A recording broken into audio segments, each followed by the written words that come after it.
Load ఎంత ఉన్నది? 14,000 15,000 ఉన్నది. 23,000 మెగావాట్ల సామర్థ్యం తెలంగాణకు ఉంటే 14-15,000 మెగావాట్ల లోడ్ లేదు. ఇలా ఎందుకు కరెంట్ కట్ చేస్తున్నారు?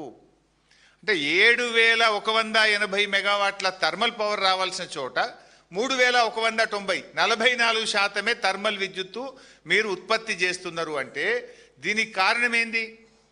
బయట కరెంటు కొంటున్నారు వీళ్ళు. ఇవాళ రోజుకు 80 మిలియన్ యూనిట్ల కరెంటు పవర్ ఎక్స్చేంజ్లో కొంటున్నారు. అంటే నువ్వు ఉత్పత్తి చేసుకునే కరెంటు బంద్ పెట్టి బయట ఎందుకు కొంటున్నారు మీరు? ఈ భారం వినియోగదారులు, ప్రజలు, పారిశ్రామికవేత్తలు ఎందుకు భరించాలి? యూ హ్యావ్ ద కెపాసిటీ, కానీ బొగ్గు లేదు అని చెప్పి తాళం వేస్తున్నారు, బంద్ పెడుతున్నారు. బంద్ పెట్టి ఏం చేస్తున్నారు? బయట 80 మిలియన్ యూనిట్ల కరెంటు కొంటున్నారు ఒక రోజుకు ప్రైవేట్ ఎక్స్చేంజ్లో, అడ్డగోలు కాస్ట్ పెట్టుకుంటున్నారు. అసలు ఇది ఎంత నిర్లక్ష్యం! ప్రభుత్వం చేతగానితనం వల్ల, సోయి తప్పడం వల్ల, ముందు జాగ్రత్త లేకపోవడం వల్ల, ప్రణాళిక లేకపోవడం వల్ల, ప్లానింగ్ లేకపోవడం వల్ల ఇవాళ ప్రజలు కోతలతో ఇబ్బంది పడుతున్నారు, రైతులు రోడ్లెక్కుతున్నారు. ఇవాళ రాష్ట్రం మీద, కన్జ్యూమర్స్ మీద విపరీతమైనటువంటి భారం పడతా ఉంది. ఇవాళ ఇంకా ఒక ఇంపార్టెంట్ పాయింట్ కూడా నేను ప్రభుత్వాన్ని అడగదలుచుకున్నా, ప్రజల ముందు కూడా పెట్టదలుచుకున్నా. ఇవాళ సింగరేణి వెబ్సైట్ ఉంటుంది. సింగరేణి వెబ్సైట్లో మొన్న జనవరి వరకు రోజు ఎంత ప్రొడక్షన్ అవుతా ఉంది, అందులో గ్రేడ్ ఏంది, G5, G6, G7, G8, G12 ఎంత, G14 ఎంత, G13 గ్రేడ్ కోల్ ఎంత ఉత్పత్తి అయింది అనేది ప్రొడక్షన్ డీటెయిల్స్ బీఆర్ఎస్ హయాంలో ఓపెన్గా కనబడేది, నో సీక్రెట్. కానీ అలా కాంగ్రెస్ రాగానే ఆ వెబ్సైట్ క్లోజ్ చేసేసారు. అసలు ఏ రోజు ఎంత కోల్ ఉత్పత్తి అవుతుంది, ఎంత స్టాక్ ఉంది, supply details and coal quality, ఇది ఏది కూడా ప్రజలకు కనబడకుండా దాన్ని ఆ వెబ్సైట్ని క్లోజ్ చేసింది. అంటే పారదర్శకత లోపించింది. చెప్పుకుండేమో ప్రజాపాలన, చేసేదంతా చీకటి పాలన, పారదర్శకతనే లేదు ఈ ప్రభుత్వంలో. ఇవాళ ఏం జరుగుతుంది? క్వాలిటీ కోల్, మంచి కోల్ నైనీ బ్లాక్లో కానీ సింగరేణిలో వచ్చే మంచి బొగ్గును తమిళనాడుకు, కర్ణాటకకు, ప్రైవేటు ఐరన్ ఓరు స్టీల్ మ్యానుఫ్యాక్చరర్స్కు, ఆంధ్రప్రదేశ్కు, ఇతర రాష్ట్రాలకేమో మంచి బొగ్గు అమ్ముతారు. తెలంగాణకేమో స్క్రాప్ బొగ్గు, పనికిరాని బొగ్గు, మన సింగరేణి మనకు పనికిరాని బొగ్గు పంపుతుంది. రోజుకు 100 రేకులు వస్తే 70 రేకులు రిజెక్ట్ అవుతున్నాయి, 30 రేకులే పాస్ అవుతున్నాయి. ఇలా మంచి క్వాలిటీ బొగ్గు మన సింగరేణి మన తెలంగాణలో ఉంటుంది, మనకు నాణ్యమైన బొగ్గు రాదు. తమిళనాడుకో, స్టీల్ ప్లాంట్లకో, ప్రైవేట్ ఆపరేటర్లకో, కర్ణాటకకో, ఆంధ్రప్రదేశ్కి ఏమో మంచి బొగ్గు పోతుంది, తెలంగాణకు రిజెక్టెడ్ బొగ్గు వస్తున్నది. దానివల్ల ఇవాళ థర్మల్ కేంద్రాల్లో విద్యుత్ ఉత్పత్తి ఆగిపోతున్నది. అసలు ఎంత బొగ్గు ఉత్పత్తి అయింది, ఏ క్వాలిటీ బొగ్గు ఉత్పత్తి అయింది, ఏ రాష్ట్రానికి ఎంత పోతుందని వెబ్సైట్లో కనబడేదాన్ని మూసేసిండ్రు, ప్రజలకు కనబడకుండా చేసిండ్రు. నాకు అర్థం కాక అడుగుతా, మన రాష్ట్ర అవసరాలు పక్కన పెట్టి మన రైతులను చీకట్లో నెడుతూ, మన ప్రజలకు కరెంటు కోతలు పెడుతూ, మన బొగ్గు పక్క రాష్ట్రాలకు బొగ్గుడైంది, తెలంగాణకు బొగ్గు లేకపోవడం ఏంది? అంటే ఇది ప్రభుత్వ వైఫల్యం. ఈ ప్రభుత్వంకు రైతులంటే పట్టదు, రైతులంటే ఒక నిర్లక్ష్యం అనేటువంటిది చాలా స్పష్టంగా ఈరోజు మనకు దీన్ని బట్టి కనబడతా ఉంది. ఈరోజు మరో ముఖ్యమైన విషయం కూడా ఏంటంటే, ఇంత కరెంటు ఇలా బయటకు వెళ్ళి కొంటా ఉన్నారు. ఎందుకు కొనాల్సి వస్తుంది? నీకు సామర్థ్యం ఉండగా నీ దగ్గర సింగరేణి పెట్టుకొని నువ్వు నీ బొగ్గు సరఫరా చేయక నువ్వు బయట ఎందుకు కొనాల్సి వస్తుంది? ఈ భారం అంతా ప్రజలు ఎందుకు భరించాలనో ఇలా రాష్ట్ర ప్రభుత్వం సమాధానం చెప్పాలి. ఎందుకు 44% ఉత్పత్తి చేస్తుండ్రు, 66% థర్మల్ పవర్ ప్లాంట్లు ఎందుకు మూత వేసినారో రాష్ట్ర ప్రజలకు సమాధానం చెప్పాలి. ఎందుకు ఈరోజు రైతాంగానికి 8 గంటల కరెంటే సరఫరా చేస్తుండ్రు, చెప్పుడేమో పేటెంట్ అని 24 గంటల కరెంటు మేమే ఇచ్చినామని గప్పాలు కొట్టే మీరు ఇవాళ తెలంగాణ రైతాంగానికి ఎందుకు 8 గంటల సరఫరా చేయలేకపోతున్నారో కూడా ఇవాళ సమాధానం చెప్పాలి. ఇవాళ రాష్ట్రంలో లో వోల్టేజ్తోని రైతుల మోటార్లు, ట్రాన్స్ఫార్మర్లు విపరీతంగా కాలిపోయి రైతులు బాగా ఇబ్బంది పడుతున్నటువంటి పరిస్థితి ఉంది. మీ ప్రభుత్వం వచ్చినాక అన్ని కోతలే.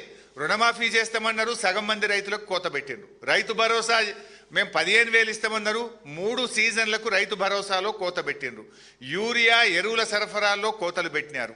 పంటల బోనస్లో 2 యాసంగి పంటలకు కోత పెట్టినారు. ఇలా వ్యవసాయానికి 24 గంటల కరెంట్ ఇచ్చేది ఉంటే ఇలా 12 నుంచి 16 గంటలు కోత పెట్టి రైతులకు 8 గంటల కరెంట్ ఇస్తున్నారు. కరెంటులో కూడా కోత పెట్టిండ్రు. ఫైనల్గా మీది ఏంటంటే కోతల సర్కారు, వాతల సర్కారు. కోతలు ఎక్కువ, వాతలు ఎక్కువ.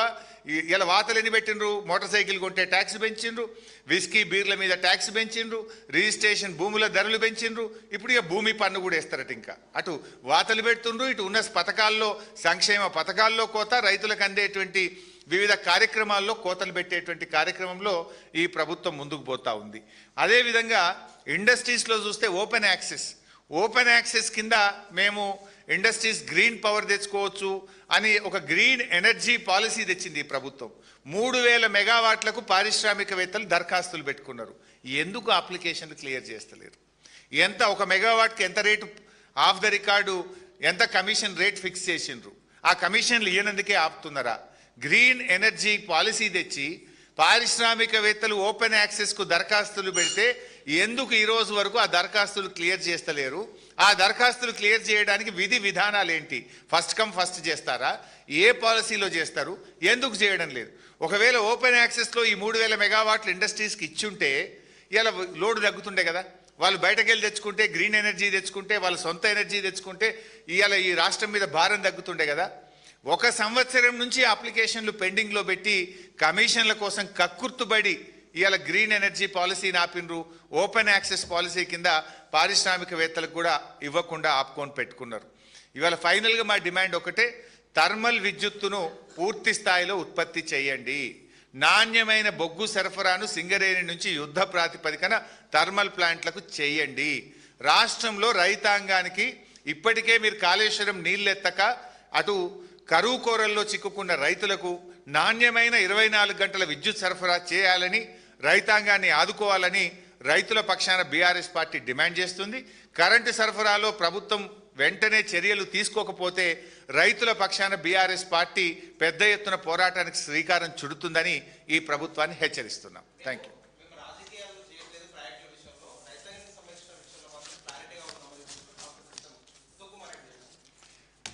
రాజకీయాలు చేస్తున్నది మీరు. ఖమ్మం జిల్లాలో ఇవాళ మీరు సీతారామ ప్రాజెక్టు ప్రారంభించినారు. మోటార్లు ఎవరు చేసిండ్రు? అది కేసీఆర్ గారు ప్రభుత్వం కట్టిన సీతారామకు మోటార్లు ఒత్తనికి పోయినరు. నిన్ననో మొన్ననో వరంగల్కు పోయినరు దేవాదుల మోటార్లకు ఇవాళ నీళ్ళు అందుతున్నాయంటే కేసీఆర్ గారు కట్టిన Sammakka barrage, 3rd phase Devadula మీ హయాంలో కుప్పగూలి 3 చచ్చిపోయి టనల్ కూలిపోతే దాన్ని ప్రత్యామ్నాయం చేసి మేం పూర్తి చేస్తే ఇవాళ మీరు మోటార్లు ఒత్తితే దేవాదులో నీళ్ళు వస్తున్నాయి. రాజకీయాలు ఇవాళ రిటైర్డ్ ఇంజనీర్లు చెప్పిండ్రు, తెలంగాణ సాగునీటి పారుదల శాఖ చెప్పింది మేడిగడ్డ గేట్లు ముయ్యకుండా కన్నెపల్లి మోటార్లు ఎత్తచ్చని చెప్తే ఆ నీళ్ళు ఎత్తచ్చని చెప్పిన రిటైర్డ్ ఇంజనీర్లను జైళ్ళల్లో పెడతామని, బెల్ట్తో కొడతామని రాజకీయాలు చేస్తున్నది మీరు. రైతుల పక్షాన నీళ్ళు ఎత్తండి అంటే మిమ్మల్ని కోసి రక్తాన్ని పంట పొలాల మీద చిమ్ముతామని రాజకీయాలు మాట్లాడుతున్నది మీరు. మేము రైతులకు నీళ్ళు అందించండి, రైతులకు కరెంట్ ఇవ్వండి, ఇవాళ విద్యుత్ సామర్థ్యం ఉన్నది, కావలసిన ప్లాంట్లు ఉన్నాయి, బొగ్గు లేక విద్యుత్ ఉత్పత్తి ఆగింది, దృష్టి పెట్టండి అని ప్రభుత్వాన్ని ముళ్ళుగట్టబెట్టి నిద్ర లేపుతున్నాం. మీకు విషయాన్ని చెప్తున్నాం. రాజకీయాలు చేయడం మీరు మానండి, విద్యుత్ ఉత్పత్తి పెంచండి, రైతులకు నాణ్యమైన కరెంటు ఇవ్వండి. ఇక చాలే.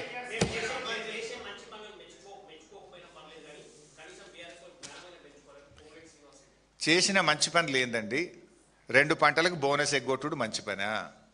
మీరు చేసిన మంచి పని రుణమాఫీ కోసం 35,000 కోట్లు పెట్టామని బడ్జెట్లో అసెంబ్లీలో చెప్పి 18,000 కోట్లు చేసి మిగతా 18,000 కోట్లు ఎగ్గొట్టడం మీరు చేసిన మంచి పనా?